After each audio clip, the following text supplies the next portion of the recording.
Hello again. Nandipha Magudumana's legal team says their client's repatriation from Tanzania was an extradition disguised as a deportation.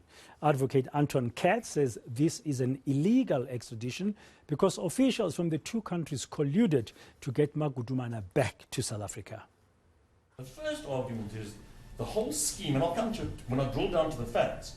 We will show that this deportation from Tanzania was a disguised extradition in the sense that it was collusion between the South African officials and the Tanzanian officials, where they tell your lordship it was an agreement to deport. An agreement, and we emphasize this word agreement. The Tanzanian officials, the South African officials agreed to something. That is extradition par excellence. Deportation is a unilateral act.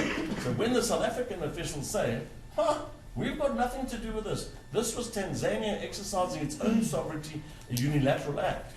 Your lordship will scratch his head and say, well, why was there an agreement between these two countries?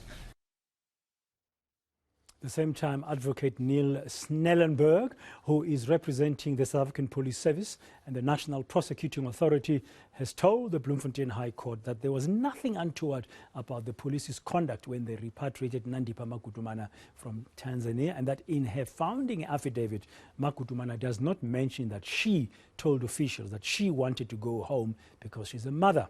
Also, at no time at all did Magudumana object to getting on the plane. That supports the notion that she wanted to come home to her children. You can't reject the respondent's version for being palpably untrue. You must accept it. And at page 82, the first deferred respondents say to the court that the applicant informed all and sundry that she wanted to return to South Africa to her children. She's a mother. She's now being caught in a foreign country in the company of an escaped convict. She's been arrested by that country's police, and she's been detained by that country, which they are, of course, entitled to do. And her wish is to return home to her children in South Africa. She's a South African citizen. She says that to everybody willing to listen. On what page is that you mentioned? I couldn't 82, clearly. page 82. 82. Paragraph 7.8.9.